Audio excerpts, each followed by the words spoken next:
Okay, so I'm gonna do something I've never done before. Lately, I've been getting the nudge to look into a cold case. I think it might be reopened now, but when it happened, it caught me off guard because I had previously been in the vicinity of where it occurred. I was with Amway for a short period of time, but we used to meet out in Rosemont.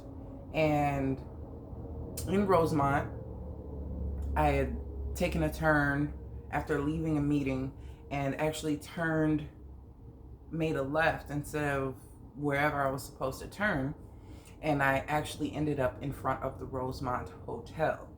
And this was prior to it happening, but I didn't get the best sense of, when you see these hotels, you're like, oh, okay, a hotel, and here's a hotel, and oh, it's busy around here. And I just didn't get the best sense of that hotel that she'd actually been murdered in.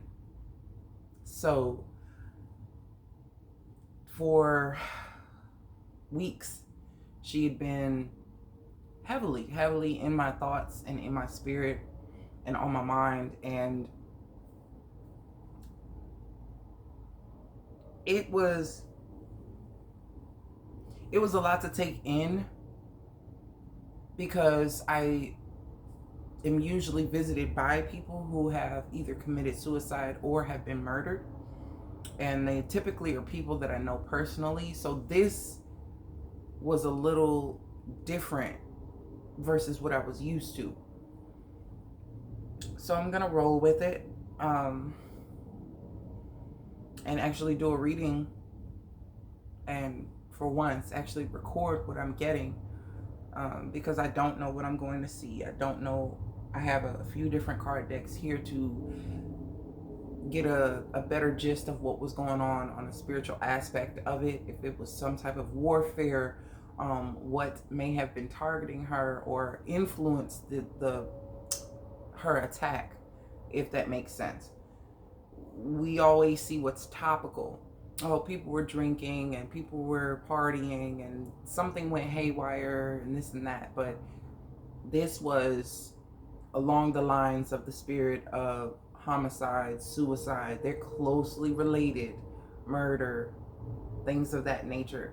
They travel in packs, these types of energies. They're on a certain vibratory level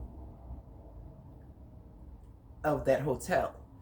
So it's not even just it occurring there, but also the people that are drawn to be in that type of energy or have it aligned or attached to their energy that could be confused with their occupancy there, if that makes sense. If you don't feel something, you're not going to go with it, or it could be happenstance or whatever it may be. I already know that there is a lot of deception around this whole situation. The room was paid with a stolen card.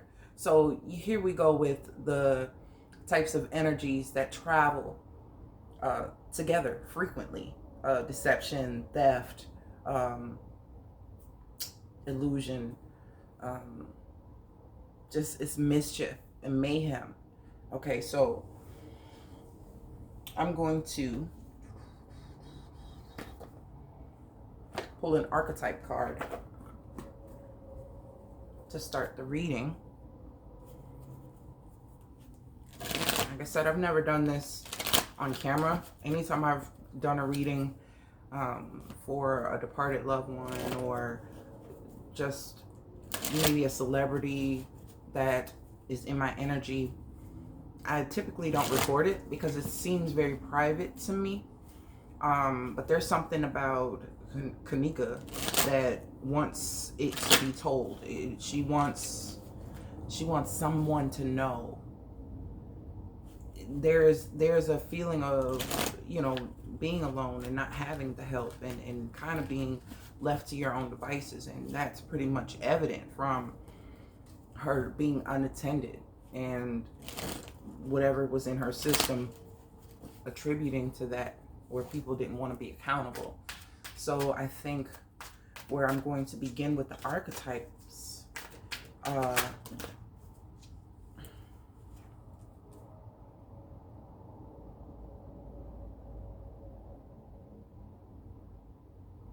first is Kanika, and then two came out for her, and two for her, Predator. Oh wow. Okay. Yeah. I'm gonna take this one as a unifying energy. Now, it lets me know that one of these has come in reverse. So I'm going to read it in its shadow aspect when I get to it. The unifying energy, I'm just going to read that one first, is shapeshifter. It says skill at navigating through difficult levels of consciousness, ability to see the potential in everything. And the shadow attribute is projecting an image that serves your personal agenda in the moment. And I feel like this shapeshifter energy had a lot to do with footage, but also who was around her and the part they actually played in everything that occurred that night, up until that night. Also with, you know, for those who are not familiar with the case, I'm not going to run down everything, but I know that she was in the company of people who decided to keep company of people who weren't so favorable towards her and her family. Okay, so this shapeshifter energy, people putting on airs and pretty much faking the funk and putting on a show with what was happening, like what the intention for certain people being there. Things weren't necessarily clear. So what looked like just a friend's birthday party, it was a dual birthday party, turned into much more. And we see that. But I feel that the impression that was given wasn't even, it was false, plainly put. For Kanika's energy, we have mother, nurturance, patience, unconditional love, joy in giving birth to life. And the shadow attributes, and this could be attributed to her mom, which I don't know much about. It says smothering or abandoning children, instilling guilt in children for becoming independent. Now, from what I could see, Kanika was pretty independent as far as, I mean, working a job and doing well for herself and different things like that. And I don't know who her friends were personally or how they worked or didn't work or what kind of ethic they had. But from the given information, she was a go-getter. She was working. She was attaining something and trying to do for herself. And I don't know if that was a cause for envy within the friendship group. It says mother, so maybe she had a role as far as being one of the responsible ones, or, you know, one of the ones that people could look to for that type of kinship, that type of friendship,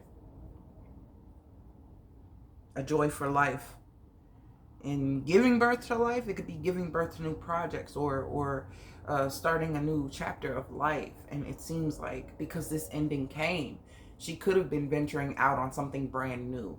And maybe that was, you know, when you have a beginning, there's an ending of something right along the same path. And perchance if she were starting that new area of life, there would be some people who have their own mother issues, who feel abandoned by her doing so well and going to a place that they're not. if that makes sense. Like, not all your friends are going to go with you, and not all of them you're going to keep around when you start to venture out, especially if the lifestyle you lived as a teenager is not aligning with who you are becoming as an adult. So I don't think this is personally about her mom, because her mom did allow her the freedom to go to a party, which I believe actually they were supposed to be going to a movie, but she let her drive the car, and there was a freedom given to her. So I really don't feel this is about her mom, but maybe the part she played as a figure in her friendship group. They could have looked up to her in a certain aspect. But when you achieve and attain a certain get out of jail free card, when it comes to where you're from and who you lived around, your neighborhood, and people see you start to elevate, they don't want you going anywhere because they're still there. Those types of people that never leave the hometown, who who never make it past a certain point in life, and all they know is a certain way of being. And when somebody starts to transcend that, there is a disconnect. So I feel it could be some resentment here because of that. Now, she also has Midas and Miser. The light attributes are entrepreneurial or creative ability to turn anything to gold, delight in sharing life's riches. And here, the shadow attributes are hoarding money and emotions, obsessive fear of losing your wealth. And again, I'm seeing this as a person who has a lot of potential, who is doing very well for themselves, and people feeling like they'll be left behind. And I feel like these are the pictorial representations of the divide in the group. You had some people who were self-assured in who they were, what they could do, their abilities. And then you had others who were kind of reliant on the strength of another in order to feel relevant, and just being irresponsible in attitude, being irresponsible in presentation, in the way they carried themselves, because they were not that type of person that understands what to give is to receive. You know what I'm saying? The types of stuff they were giving out is the shit you don't want to get back in return. That would make a person want to deflect, like, oh, it's not me, it's all everybody else. But this entrepreneurial or creative ability to turn anything to gold, I really feel like a person has the ability, Kanika specifically, anything that she would pursue or she wanted, that she could have. I don't feel that she was bombarded or burdened by circumstance or upbringing, neighborhood, or way of life. I feel that she could adapt enough to achieve what she wanted. If she wanted to go after a position, or if she wanted to start something new, this is where I was getting that newness from. And it could be an attribute that she received from her mother that makes her quite different. If you have other people who don't have that same type of supportive feminine energy, they're going to despise it coming from someone else. Like, how dare you have a good life, or how dare you have a mother who cares about you? It's as if, someone is this whole feeling is just weird. It's really weird to me. M. It starts with an M. The problem starts with an M. We got mother and miser. So there is someone in her friendship group quite stingy as fuck. The name starts with an M. Won't say that name here, but it's coming up in the cards, and it's alluding to someone very specific. If you follow the case, you follow the case. If you don't, just understand that this letter representation does point towards someone very specific, who with an envious type of resentful energy towards our decedent. Okay, so in the shadow attributes, we're gonna start with the energy that's opposing her, and we got destroyer. It came out reversed, so this lets me know automatically that we're gonna focus on the shadow attributes of this card. And it says intoxication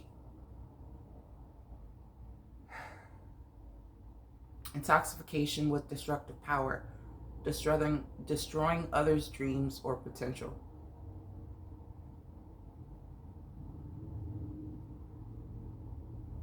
And the light attributes, releasing what is potentially destructive, preparing for a new life. I said this. I felt this. When you start to detach yourself from people and they cannot handle it, they will do whatever they're in their power to destroy what they can. And just that energy being around her. And I'll show you guys something in a minute. It's coming up very, very, okay. Intoxication with destructive power. So not only was there alcohol involved, but when a person has a destructive spirit, they get intoxicated with that ego, the heights and the adrenaline rush of causing harm, causing chaos, causing destruction, destroying others' dreams or potential. It's like, that's what I'm saying. Like, how dare you? How dare you do well for yourself? How dare you be responsible? You think you better than us? You think you better than me? That's what kind of vibe is being given here. And we have child orphan. Independence based on learning to go it alone, conquering fear of surviving. Shadow attributes, feelings of abandonment that stifle maturation, seeking inappropriate surrogate families. These 3 cards in the shadow attributes all allude to abandonment, smothering or abandoning children, obsessive fear of loss and losing your wealth, hoarding money and emotions, feelings of abandonment that stifle maturation, seeking inappropriate surrogate families. Surrogate families are friends. They're friends. The people you grow up with, the people you went to high school with, these surrogate families are typically people that you've seen for years and years, known for years and years. Are you close? You may not be. But you've known each other to have existed. You've been in each other's space. You've been surrounded. And we tend to associate length of time with closeness. And that's not the thing. That's not the case. Even geographical distance is not closeness. It's something different in entirety. And what I'm seeing here with this shapeshifter card, we have the green and brown, that grounded energy, more green. Over here we have that blue color, and there's some, there's a little orange and whatnot, and this orange. Here, things are blowing up. This is like, don't step on the ground because it's lava. You have to jump from place to place to place because there's nowhere safe to step.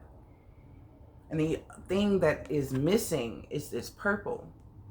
That's the one thing out of all these cards and colors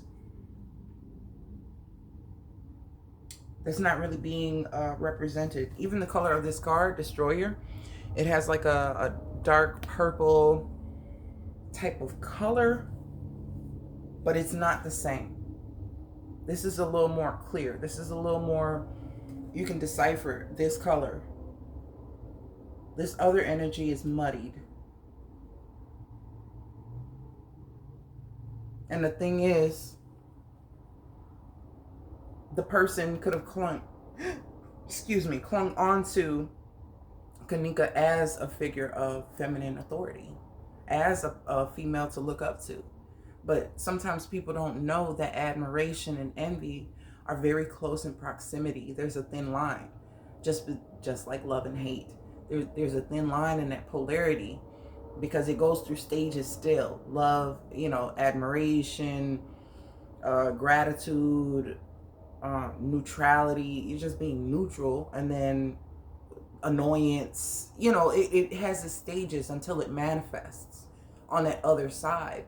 But the line is still very thin. You just tick it one little centimeter, and you're getting closer and closer, and further from where you want to be, but closer and closer to something else.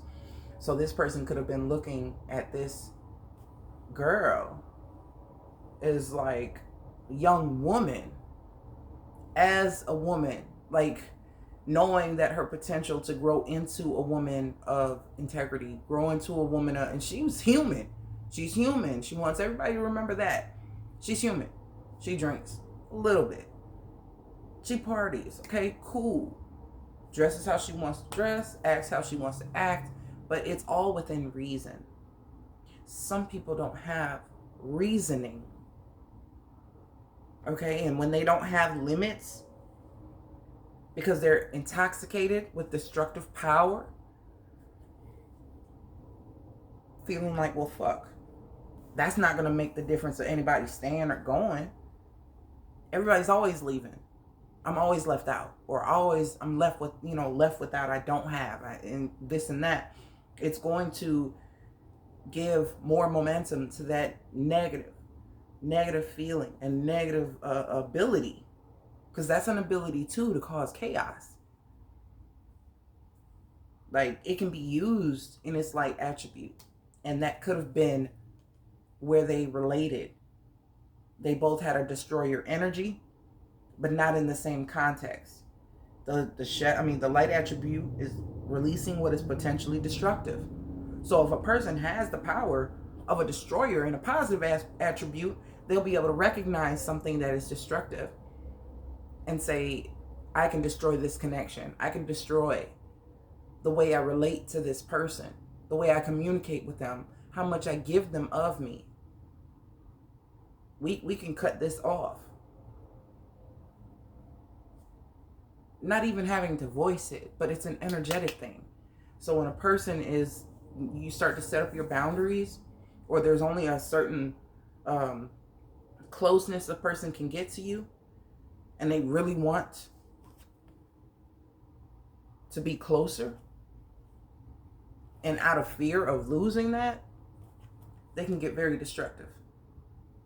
So these are energies that are around her. Am I looking for who did it, how they did it, what occurred, who lied?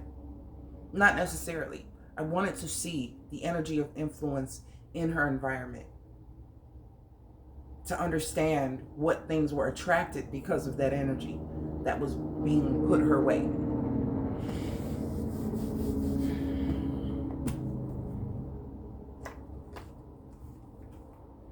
Going with the energy oracle.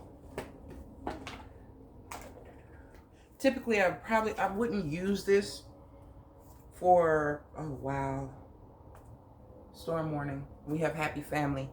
You see this surrogate family? This is the facade of the friend group. We're going to kick it. We're going to have a good time. We're going to party. But there was always a storm on the horizon. Typically, I wouldn't use these cards because I tend to use these when doing lighter readings. I don't feel that this reading is going to take it's going to take a turn towards a depth that some people aren't comfortable with, and I'm comfortable with that, if that makes sense. These cards will be cleansed, saged first, but also infused with frankincense, and then I will go ahead and sit a crystal, selenite preferably, and also my black tourmaline.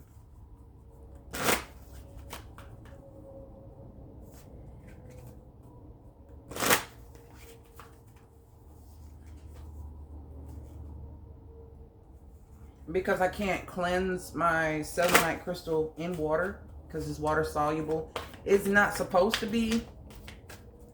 It's not supposed to be. It doesn't have to be cleansed. It's a crystal, one of a few crystals that absorb energy that don't necessarily need to be cleared. Charging by the full moon, a selenite crystal would actually probably be best to enhance its abilities. Even using it with a clear quartz in order to amplify the energy of absorption. And also, I like to pair that with something very dark, like a tourmaline, a black tourmaline, or onyx. Oh, I just got chills. Onyx, obsidian, black obsidian, to block and protect. And I will be getting into that. I know I've said it before, but I really need to drive the point home. Before people want to enhance, they need to know what to deflect and defer and protect themselves from. Before you start to open channels, you are not going to be 100% discerning on what is coming through unless you learn protection. So I'm compiling the research for that so I can give it in a more comprehensive way, depending on what modality of divining you're doing. For those who do more extensive root working and spells and hexes and things like that, you're going to have to find another source for your protection. I'm not well versed in that, and I do not practice. But when it comes to divining and things like that, then I will give. And even if you're doing things with mediumship or astral traveling, premonitions, I call them hoppers, people who will come into your subconscious while you're asleep and try to plant seeds or try to interact with you, but you're not speaking to on a daily basis, or you may even be speaking to them on a daily basis. There's a way to protect yourself from those types of things, or even intend to do something specific when going into the dream realm. So we'll venture.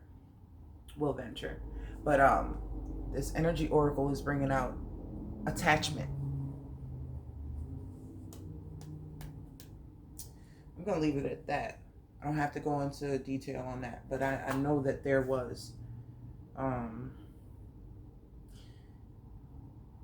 going to start on this end with the energies opposing her. Okay, we have anxiety and the first chakra archangel Michael. So the thing is, it came under child orphan. Now this is something that people in her environment that had influence on the events were grappling with.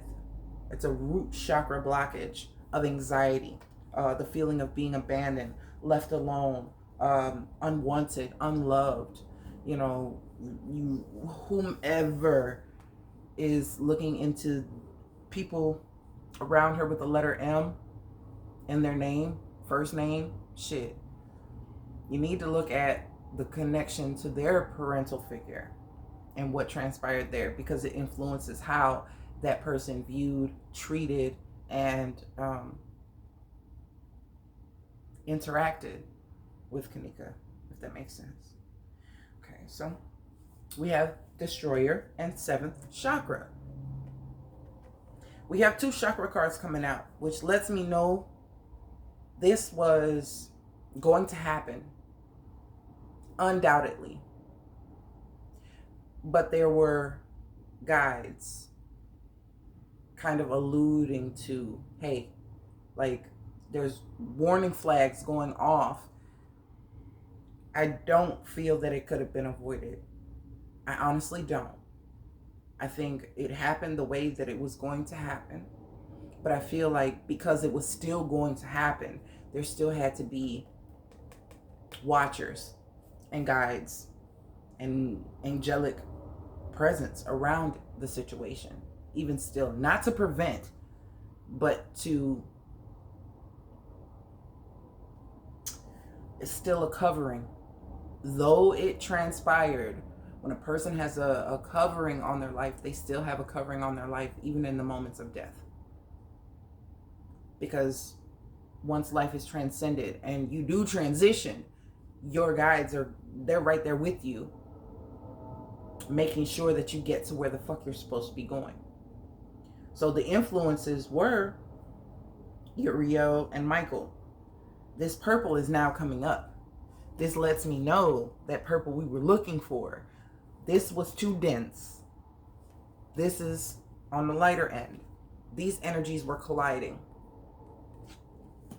So it was being alerted. But her eyes are closed. By that time, it's too late. Skill at navigating through different levels of consciousness. Ability to see the potential in everything. Projecting an image that serves your potential, your personal agenda in the moment. So I feel like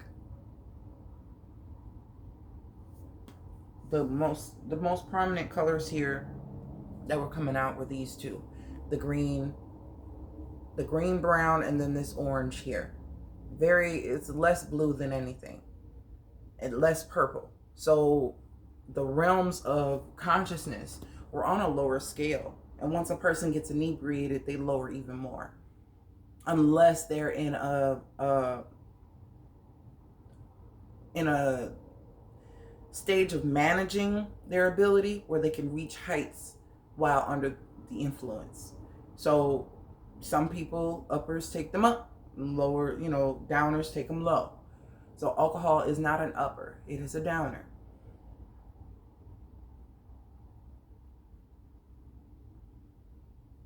For Kanika's side, we have the temple path. Like I said, her departure was going to come. Blossoming abundance in reverse. It's a 3. They're both 3s. 12, 1 plus 2 is 3. And blossoming abundance is a 3.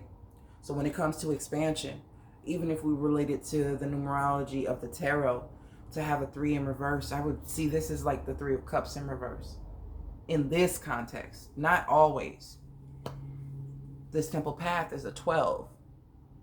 So still not being able to see clearly. Being stagnated.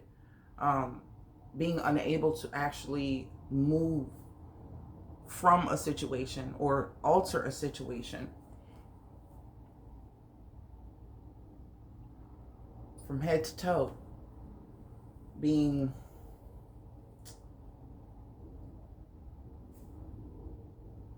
these colors are aligning like no other.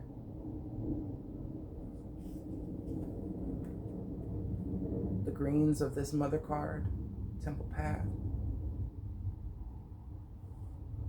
The thing is, the way is lit and there's 3 lanterns.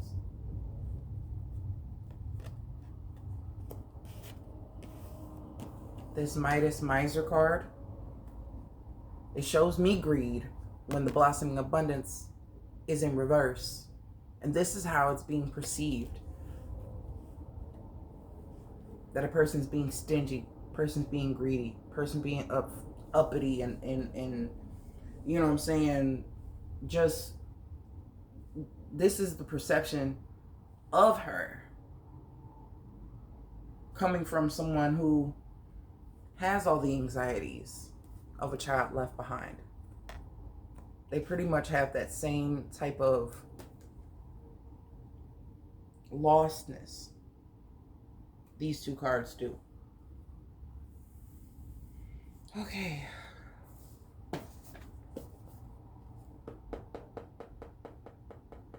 Do I want this one? No.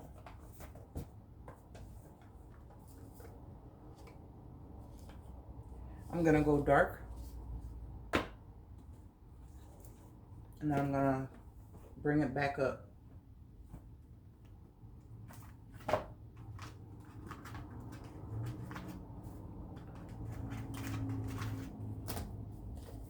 So I'm going to pull a dark mirror card.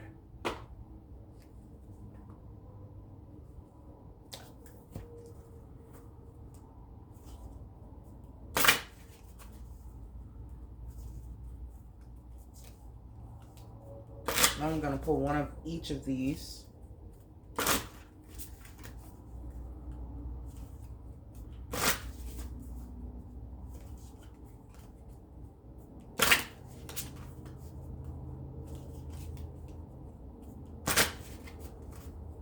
One for Kanika. What message do you have?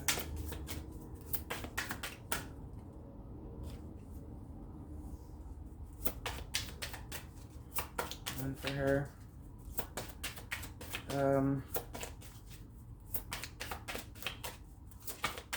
Opposing influence.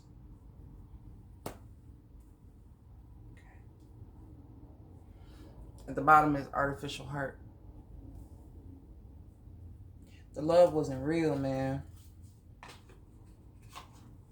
No matter how much put on, the love wasn't real. It was circumstantial. Like, I tolerate you because you've been around me. I've known you for so long. But do I really like you as a person?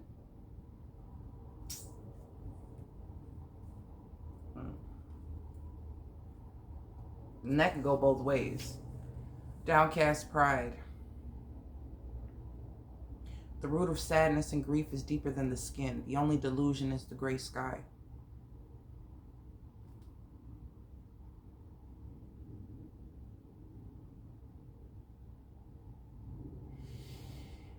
Okay. Survival is a direct consequence of adaptation. What we call adaptation is not the result of a subtle but constantly constructive change of ourselves, but rather a mockery of it, as we strip day by day of our dignity in order to avoid conflict with a world that would spread us apart. How can we endure this? Maybe through the power of responsibility, or through an hidden core of identity. Sometimes we don't use the best part of us, but rather we draw from the ugliest. We survive and bend our knees because we draw out from our laziness, fear, and disgust. We let our deepest roots go dry, replaced by what can only be called a surge of lack of self-esteem. We are deluded when we think that we are only sacrificing our pride. We cling to vanity, but we can't afford dignity. Isn't it sad? Honestly, the true delusion is our faith in fall and winter, while we discard spring and summer as fairy tales. The sky can change color too. As long as we sometimes look up, we can notice. I feel that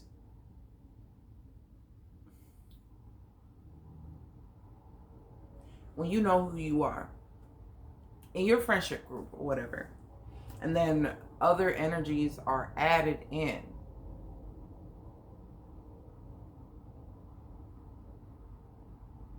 just the feeling of wanting to fit in from this energy over here, and wanting to be accepted, and wanting to be noticed, and wanting to be, it's like, because of the falseness, this downcast pride, a person who is confident, one piece of doubt about yourself can have you taking one more shot, or can have you drop in vibration very quickly. And I feel like someone influenced a drop in self-esteem. Not to say she had a self-esteem that was low, but in certain situations, when you're no longer the oldest person in the room, when you're no longer the most popular person in the room, when you're not the most influential, and not the most dangerous, and not the most prosperous, all of these things can hit you in a way, especially if they're coming at you with destroyer energy, chipping and chiseling away at the resolve that you built yourself, the armor that you have on. It takes one moment from your for your self-esteem to be here and to travel downward, especially if you're under the influence. So for the other side, we have atonement.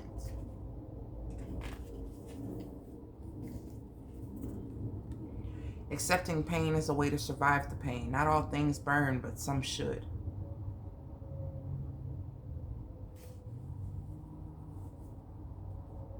Atonement is about paying the bills, unadulterated, unfiltered, not negotiated. It is about full and open acceptance of consequences and a little more. It is also about paying for the price of others, letting go of all ifs and buts and taking it all in. Whether it's whether it's ours to take or another's to shoulder. If you have a piece of what puts you at fault, normally you would try to separate it and weigh it evenly with what makes the other at fault and with what you made right. A little for a little. But it rarely does it move anything forward. Sometimes we need a clean slate, and it's done by going through it all, paying more than is due to create closure for yourself, for others. You take the dark in so that others can stay in the light, even if they don't serve it, even if they don't deserve it.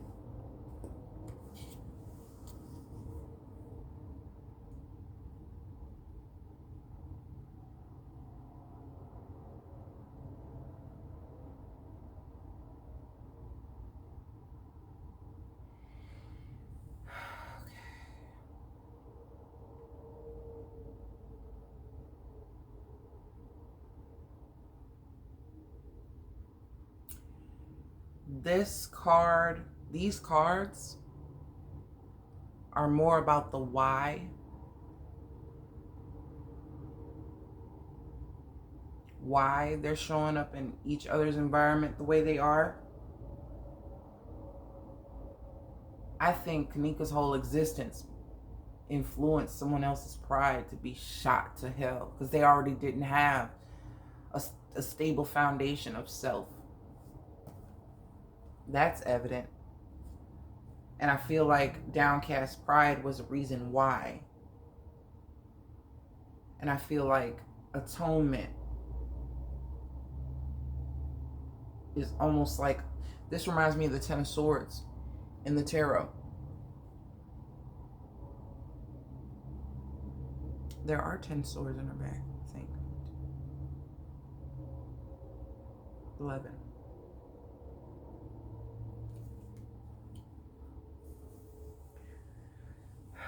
Paying for things that aren't even hers. Not even hers to bear. This was a revenge and vengeance type of killing.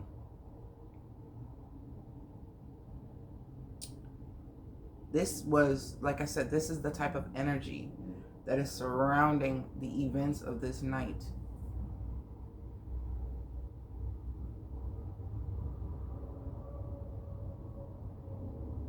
Debts, paying off debts that weren't even hers.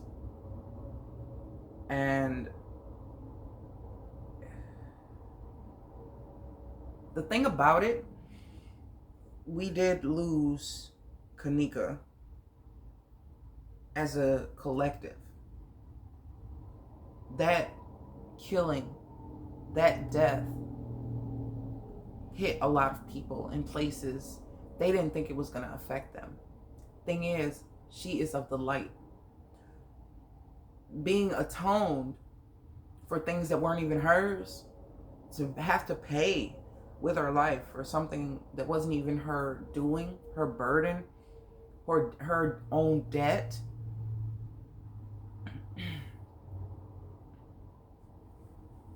It's like to bring out, it's to bring out the darkness that others have attached to them, but also just paying off the debt. Paying off the debt that others have accrued, that she's attached to. And not even this person, but elsewhere.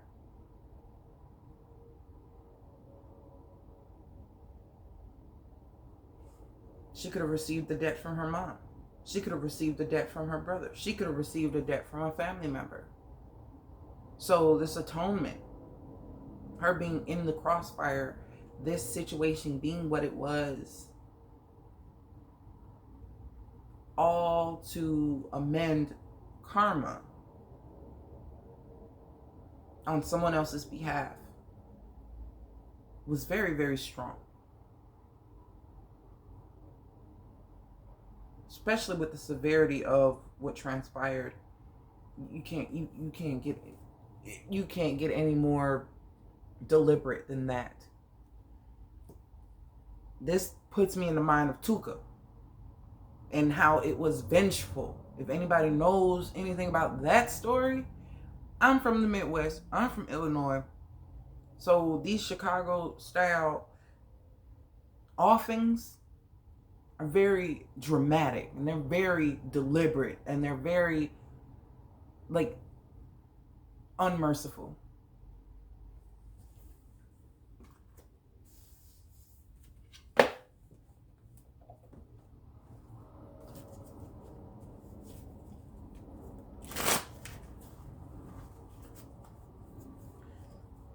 Okay.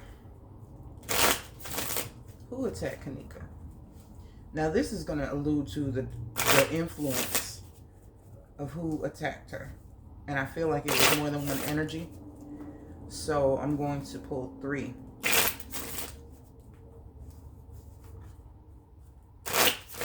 This is a deck I used to use for the words of the wise. Yeah, you can be light all day, but if you don't know anything about the dark, you're fucked.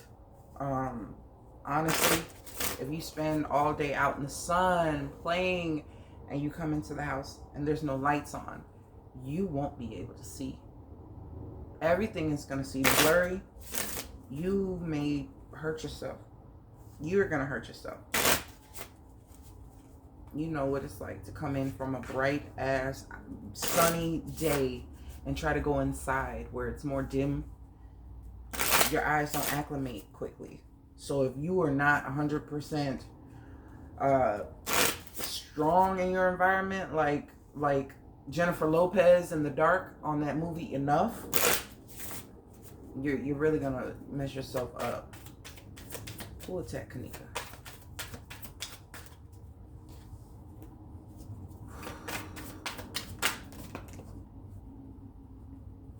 We got our 3.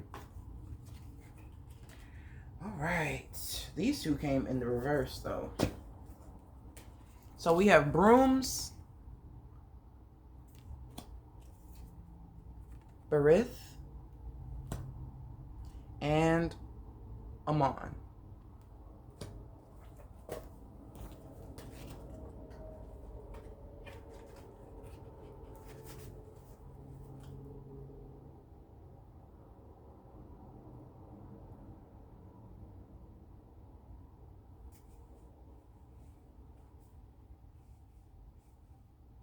So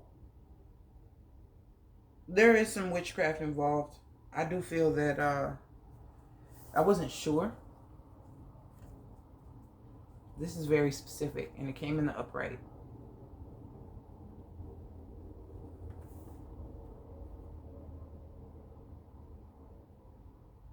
Sacrificial lamb.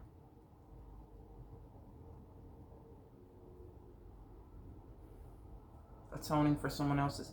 Wow. Okay.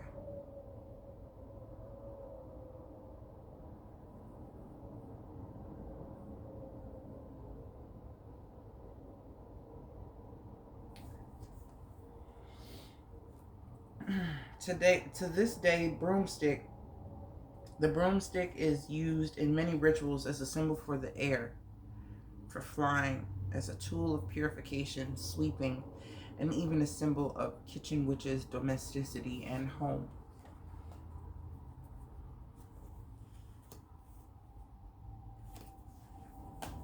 Seems like all they want to do is sweep shit under the rug.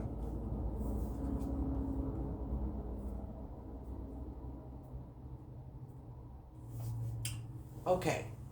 In addition to the fairly common demonic skills of telling the past, present, and future, Barith is said to have been able to help alchemists turn anything into gold. Midas, entrepreneurial or creative ability to turn anything to gold. He was also said to enjoy inciting war and murder. There is perhaps some correlation there, for gold is very often the motive behind war, murder, and other dark deeds. Beware of greed that can turn to dangerous motivations. Hoarding money or emotions. Obsessive fear of losing your wealth. Shadow attribute. Intoxication with destructive power, destroying others' dreams or potential.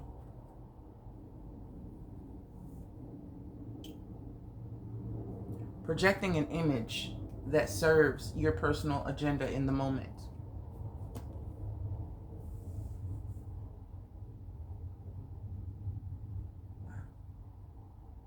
Destroyer, war, murder, mayhem, the exact thing that we have going on.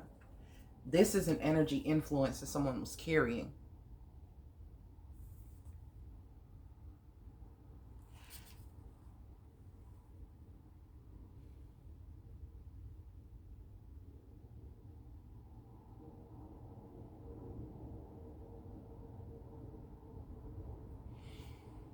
Material gain.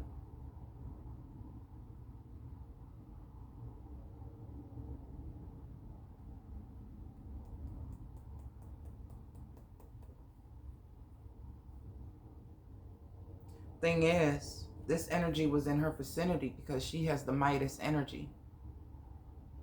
But the miser energy is also on the flip side. They're connected. Midas and miser.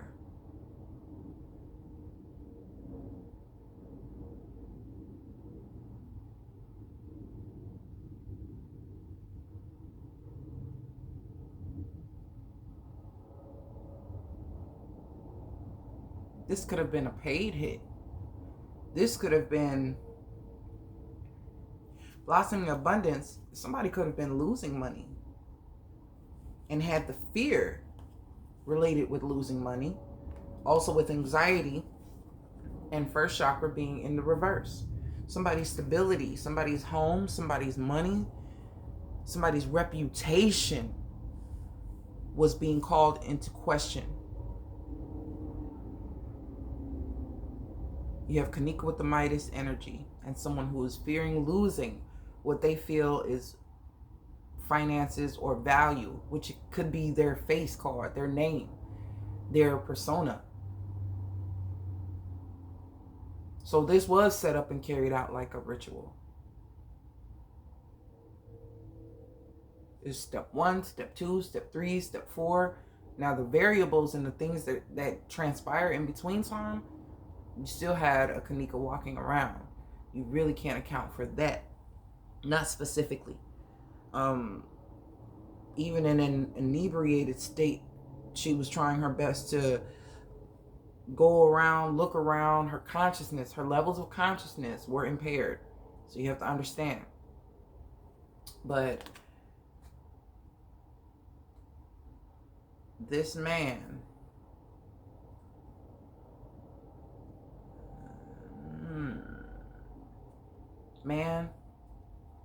it's a man. Because I'm asking about her killers now. Could be a red car they're driving. Red car.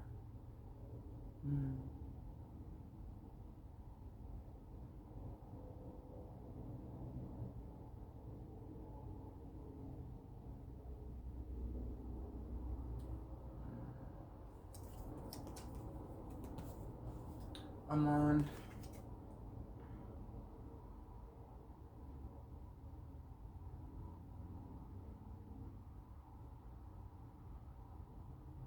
Military. This has a military association. I don't know if that means anything. Let's see.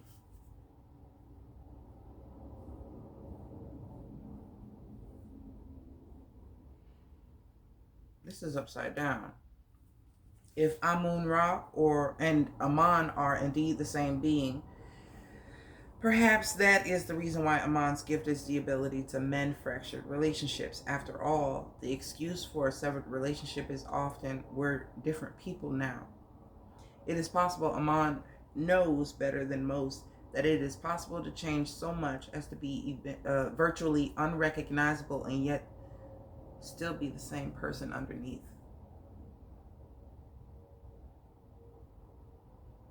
It's in reverse. Someone did not want to find common ground. It seems like a bridge was burned. And things were put in motion. So even if things had been mended, everything else was already in motion. So to not lose surrogate family, not to lose face card or whatever, this person wasn't even in the vibration to mend a relationship with Kanika in order to warn her or be informative. It's almost as if whatever happens. Like, once it was set in motion, that was it. There wasn't really no backing out, stopping it, altering the way the things were going to go. I really feel like she was chosen. It could have been somebody else's choice to have her there in that situation. And it could have been these broken friendships that led her being in that place at that time.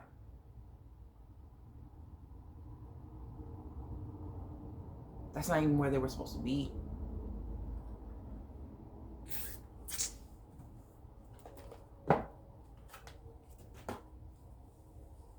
And I said,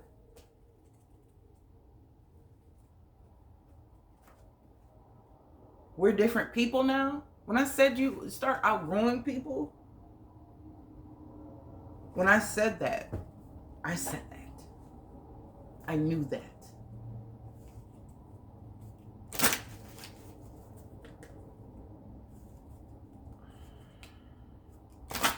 See, with these Mausoleo cards, I want to see now where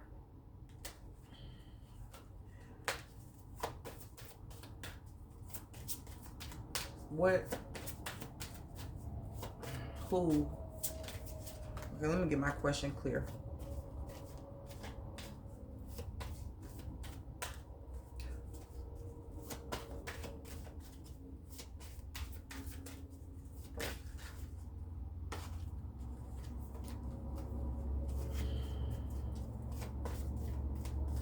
Who assisted in her passage?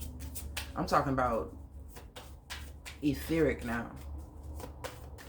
Who assisted in her passage?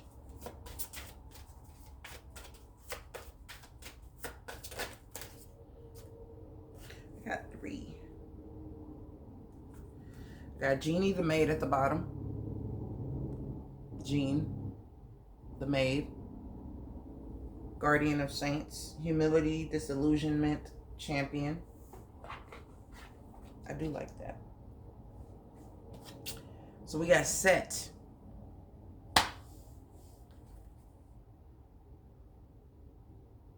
Vanth. And the Lady of Mask. Set is the Prince of Avarice. Greed. This is who she was given to. Pretty much. This is who was being, this is one of the influences.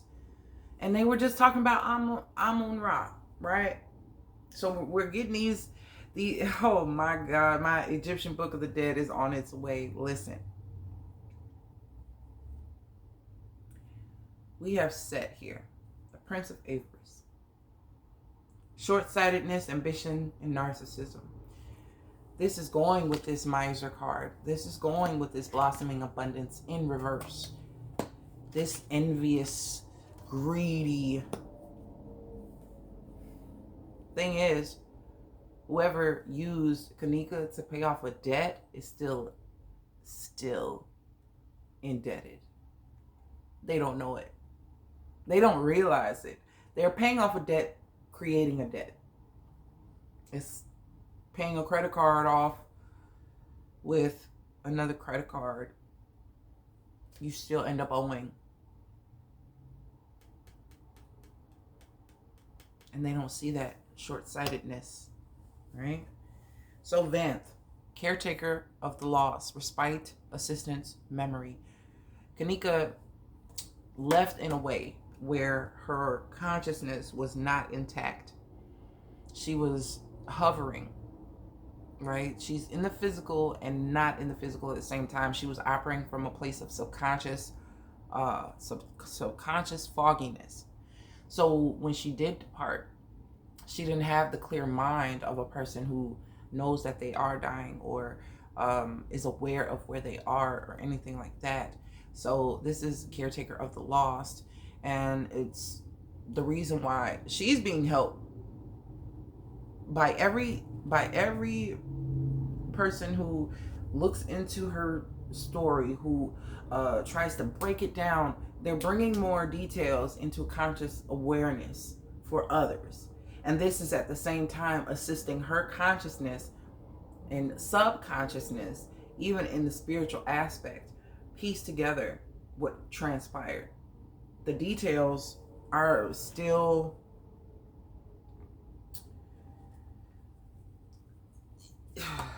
there's a way to tap into memory because everything is in the subconscious.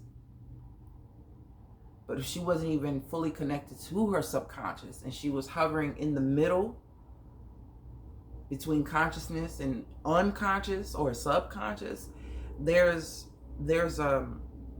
it's really bleak, right? So I feel that the efforts that are being made are helping to bring the memory. Like when you've had a night of too much to drink and you don't quite remember the details, and another person's like, yeah, you did this, you did that, and you start to get hits of memory from the, and you can, oh yeah, I did see myself do that. Oh yeah, I did do that. Oh, okay. Like it's a reminder more so than someone just telling you you did it and you don't have any recall at all. That complete blackout is being in the subconscious, that in-between space, not even at REM, but still at a state of unconscious, versus being lucid and still having ability to be conscious. It oscillates. So to be in the middle, not even going through from one stream of thought to the unconscious and subconscious, being stuck before the subconscious can actually pick up legible, audible, visual. There's no acuteness to the memory, if that makes sense.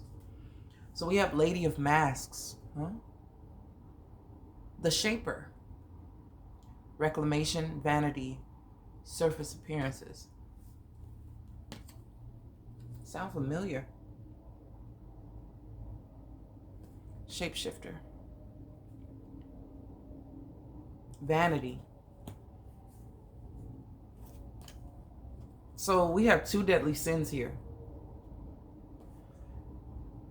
Downcast pride, being consumed with vanity. Who was in the mirror? On live, on the video, in the mirror. Hair, touching shirt, and so this is like being in the midst of the energy that is anxious and just low, low life and low in self-esteem. Like, this shit's horrible. Because a person doesn't have anything to lose, and they already feel like they don't have anything. Shapeshifter, downcast pride, lady of masks. You know what I'm saying? And all because a person no longer can really kick it with you on that vibration you want. And you got such a problem that you'll accompany others to do harm and feel like, well, shit, I lost, so I really don't care. And kind of, I don't know, maybe that gets you some brownie points or something to throw someone else into a situation where there's no way out of it. Like,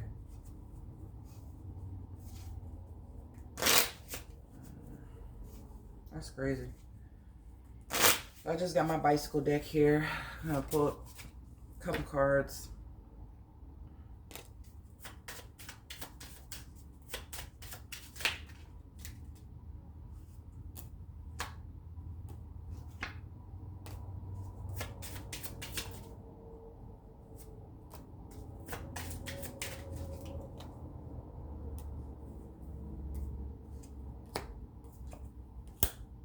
Alright. Now I know cartomancy and reading playing cards has a different meaning than the way I read them. Because I learned tarot. I did always play with cards, but once I learned tarot, it was easy for me to relate to the playing card decks. And I really feel... Get one more. No, not two more.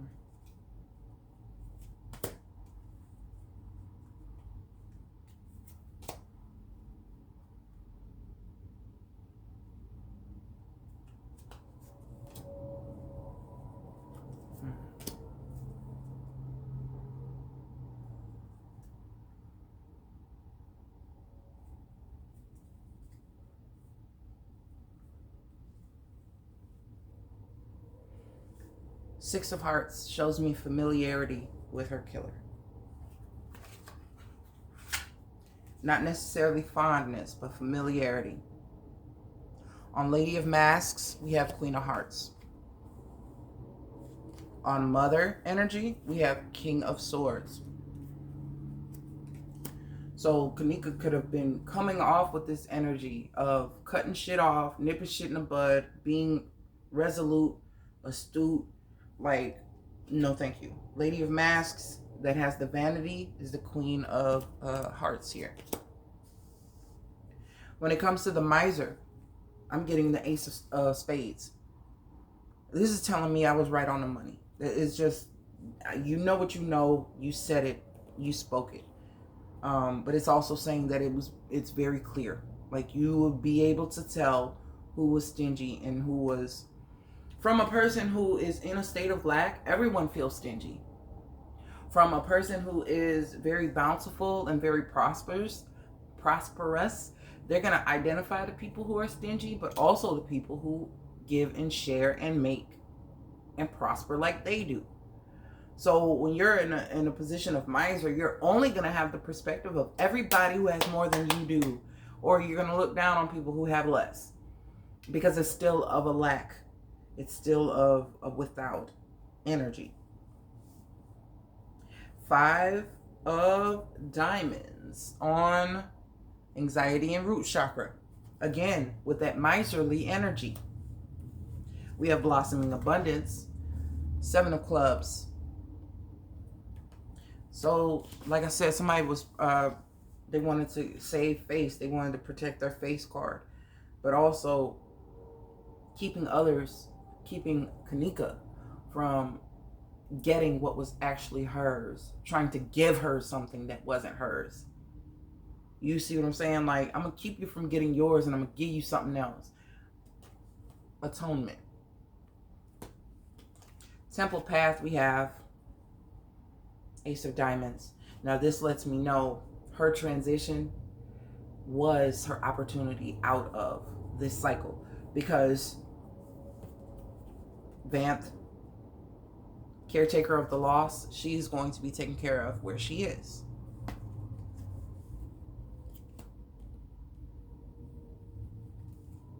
Seventh chakra, which is our crown, Six of Wands.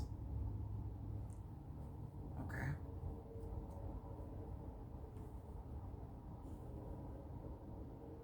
It is talking about the ability to connect on that level of consciousness, but I feel like there was someone intervening.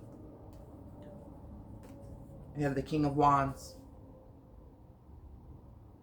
So here we have two energies of kings and two energies of queens. Set, a person who... narcissism, ambition, short-sightedness, the greed energy. Queen of Swords. Queen of Spades. Sorry. This sits, but let me just show how it sits. Because this shit is not even accidental. You have Mother, which I feel like is Kanika's energy, with the King of Spades. You have the Ace of Spades between them, a severing of ties between this Midas and Miser energy. We gonna get it real clear. I'm where I am and you are where you are. And we no longer can exist in the same space. We can no longer kick the balls. We can no longer do the shit that we used to do, because we're just not. This is a parting of ways. These two energies, you got this Set energy here. These are divorcees. These are people who are no longer on speaking terms, or had a falling out, or fighting, or just aren't of the same. They still have something that binds them, a nature, but they're not. This is not a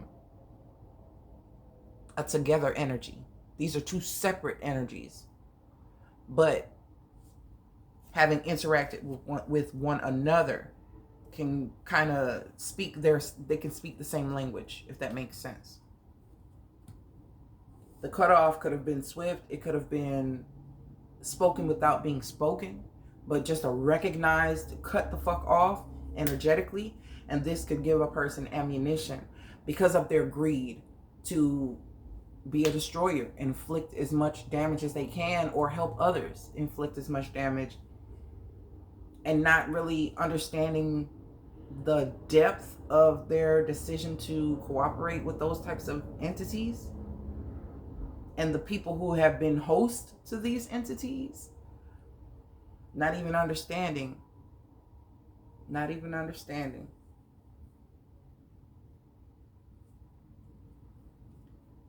The destroyer energy is Two of Wands. So the decision was made, and child orphan, Three of Clubs.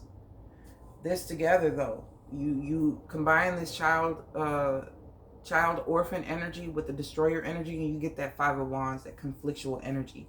And it would also bring out this here, this Five of Pentacles, downcast pride type of energy. So somebody's pride was hit. This Queen of Pentacles, when it comes to their self-esteem, that shit took a hit. It was resonating with the Five energy. Even in the subconscious, you have Archangel Uriel with the 7th chakra, the crown chakra. 41 is a 5. So this person over here had just conflict and chaos within their spirit anyway, to even deal with and link up with someone else who had this type of energy.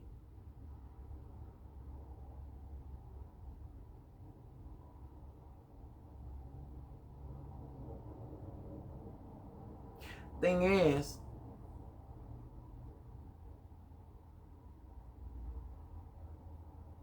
because they speak the same language, this King and Queen of Spades, they have their own rapport of communication. And I see this Six of Wands on this crown chakra. Kanika's energy is going to make itself known in thoughts, in dreams, in song, in memories, in the mind. Or somebody may say something, a catchphrase, a certain something that she used to say. It's going to eat at this person. They're taking blows after blows after blows to their self-esteem. And the thing is, because they've connected themselves to this destroyer energy, and people who are assisting them with these entity attachments, the witchcraft, the turning everything to gold, but war, murder, mayhem energy, and even this among energy, having lost a friend, not even by death, losing a friend because they don't want to fuck with you no more. And then on top of that, being played with the memory of how you played a part in their demise.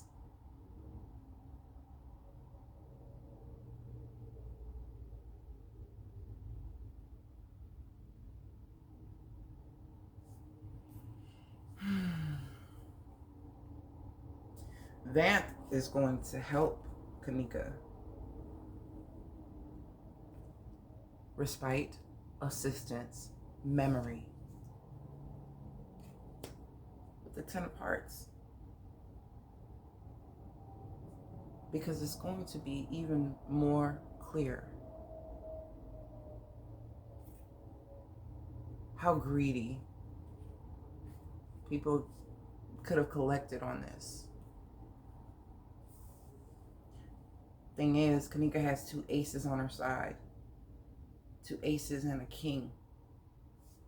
And this 10 of Hearts energy. It's got some very strong protection. So, as traumatic as it felt to feel the loss of someone like Kanika that we didn't even know personally, you know good when you feel it. You know good when you feel it. You know good people when you feel them. You don't even have to know them personally. And she had that kind of impact.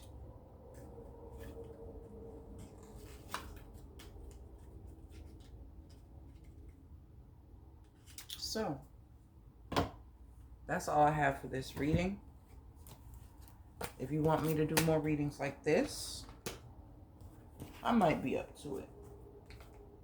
It depends. It depends on who. It depends on what. Not really fond of being in other people's business. I read tarot, but I don't like digging into people's stuff. Like when people want selfish information, I can't read for you. Like I can feel that it's self-serving and it doesn't serve a greater purpose. Like if I'm advised not to give someone a message, it's usually because it will hinder their lesson. Like, they haven't learned their lesson on their own accord. They want to use the cards in order to gain clarity on something that if they're not supposed to have clarity on, I won't even be able to read for it. I do what the hell I'm told. So, don't know who got paid off or who benefited the most from it, but if they're quantifying benefit by monetary gain or notoriety or popularity, or to have someone who shines so brightly out of the way, now you can have a chance, you still ain't shit. You still ain't gonna be shit, and you're gonna be tormented in the mind now. So it's like, what good did it do to play the part that you played? Like you need to, redemption is the word that I'm getting, because that atonement, being forced to pay for something that you didn't charge, that you didn't do, being used as a get back, being it just, there's too much collateral damage, a lot of greed, a lot of hatred, a lot of envy. And I know that when her spirit called out to me day after day after, I'm like, I couldn't sleep. I couldn't sleep. She was on my mind. She was in my energy. And it's like, what do you do? Like, you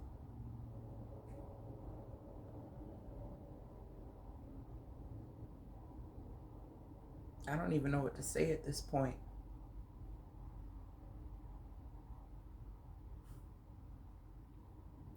Thank you. She said thank you. But that's it for now.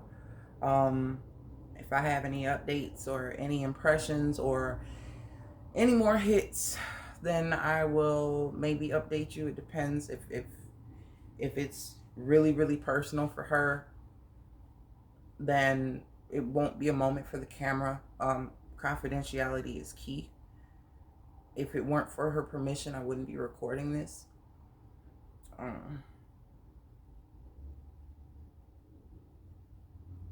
You know. So I want everybody to be careful when you sense that spirit of jealousy or the fake nasty nice and the I'm so happy for you. Oh, it's so good. Oh, congratulations. Like, you really need to understand tonality, body language, context, intention. Like, those are things that you're going to have to feel, because this is what I mean by protection. Those things can add attachments to you if you're not careful. You can hear it in their voice. As soon as you tell them something good about what you've got going on or something new you want to try and implement, there is a lot of downcast pride thrown your way. But they don't believe you can do it. They don't want you to be able to do it. They would love to see you do it, but not with your best intention at heart. Like, not with you in mind. I want to see this happen with a doubtful manner or, oh, okay. No. You can sense that shit. Start scanning everyone, testing every spirit. Not every smile is a congratulatory smile. Not every good job is praise. Not every that's cute is a compliment. So I need you to be more discerning about who you're allowing, period, in your environment, in your mind, taking up residency in your life. If I didn't learn shit else,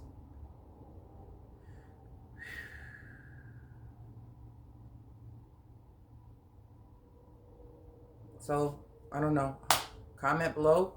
Let me know what you think. Any insights that you may have on what was going on.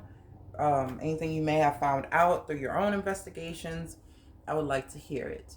So I will talk to you guys later. And thank you for being patient with me.